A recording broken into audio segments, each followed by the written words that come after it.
Hallo julle, baie welkom by vandag se episode. Vandag gesels ek met Dawie Burger, een van ons plaaslike natuurkenners, wat ons gaan leer oor die bedreiging van die sederboom en die plan van aksie om die sederboomwild terug te kry tot ons op tyd gaan.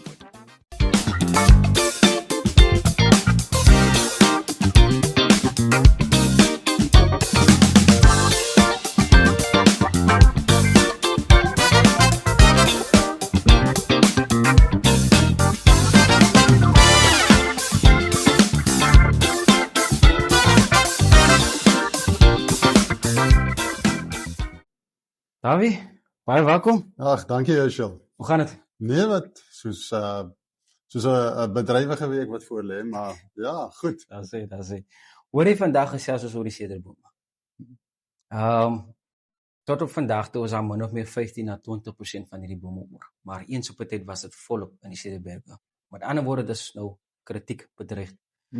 Hoekom is hierdie bome vandag so min? Was 'n paar redes.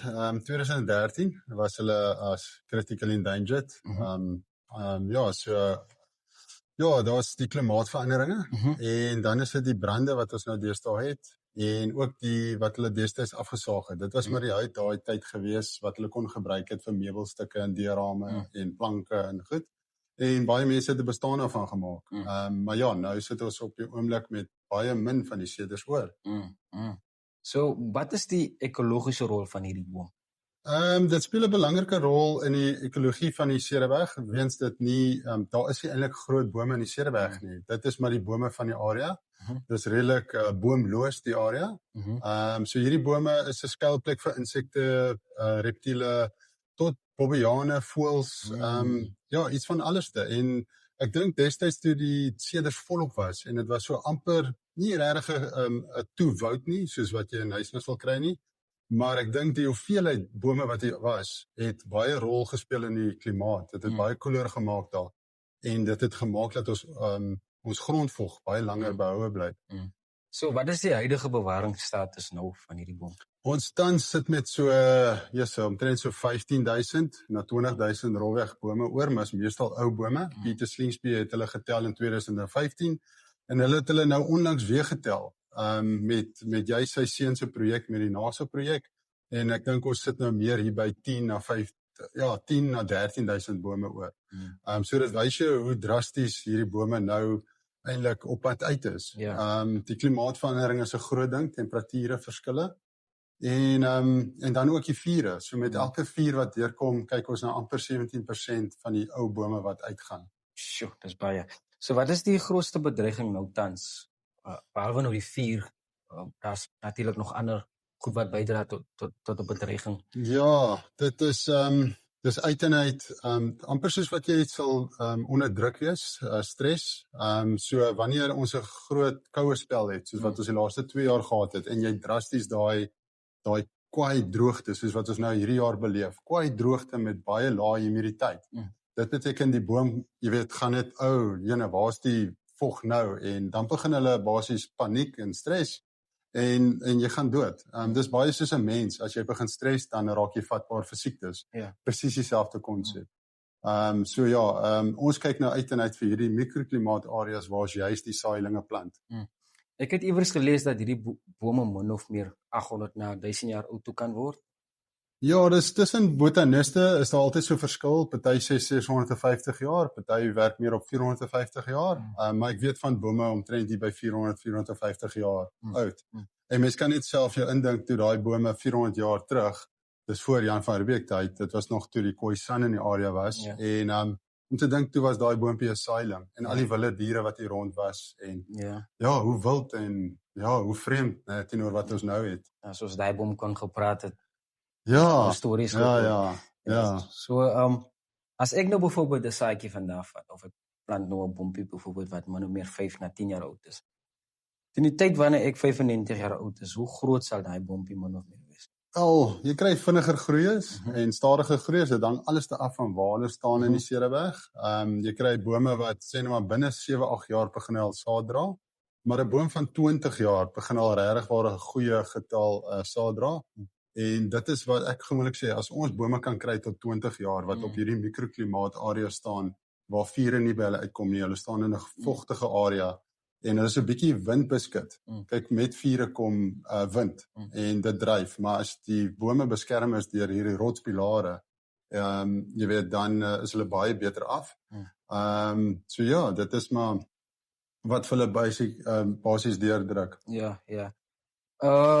Hoe lank dink jy sal dit vir ons neem? Ek praat nou van ons as 'n hele span toerisme almal hier op die dorp. Hoe lank sal dit neem om die woud terug te kry wat ons eens uit gehad het? Ek meen die bome was volop. Dit is die probleem. Ek dink dis amper so half, onthou, ons speel skaak met die moeder natuur.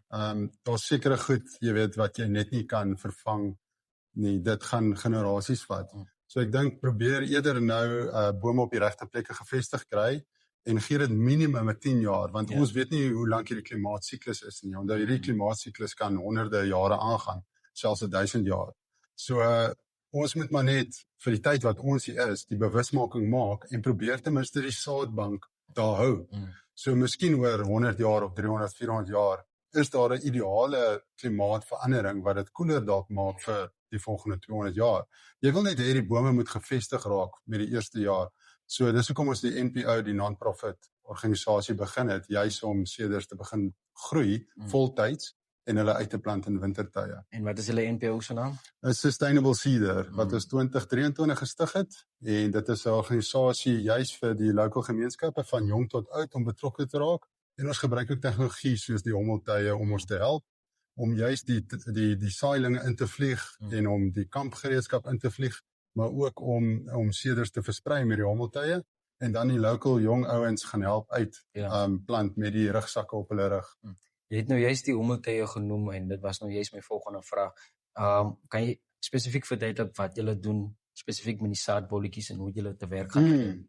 So wat ons doen is 'n genetiese toetse wat tans aan die gang is. So waar ons die saad oes, daar gaan sit ons die seders weer terug in daai area, die saailinge. So ons oes die saad, ons dan doen 'n dryftoets met die saad en ons kyk wat is saailinge saad wat ontkiem en ons vries dit asof dit in die sneeuperiode lê of in die winterperiode en wanneer ons reg is om dit te ontkiem, dan in die wintermaande haal ons die saad uit en ons ontkiem die saad in wintertye met ligte en so in die regte humiditeit of temperatuur en ontkiem die saad, dan groei ons die saailing in wintertyd. So ons het nou die saad in Junie gepluk. Ons groei hom vir 'n hele jaar en ons knip hulle terug asof die bokkies en dassies aan hom geëet het om hom te verhard.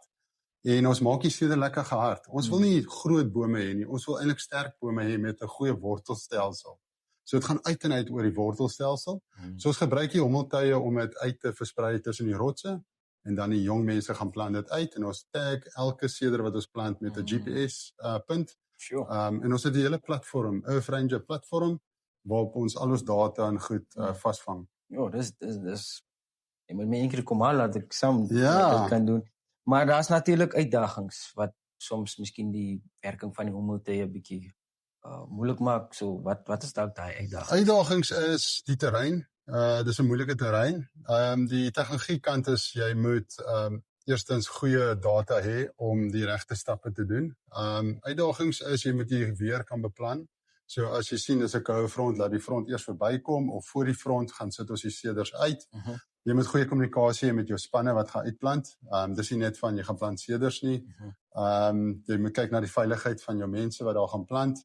En dan ook die areas waar ons plant. Ons soek meer in 'n winterson, so ons plant altyd teen 'n groot rots, teen 'n winterson. So die boontjie gaan meer na 'n winterson wees in plaas van meer 'n somerson, net om die vog te behou.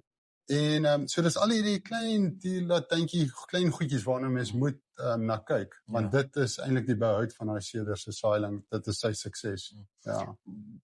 Wat kan die gemeenskap doen om betrokke te raak om meer die seders uit te brei?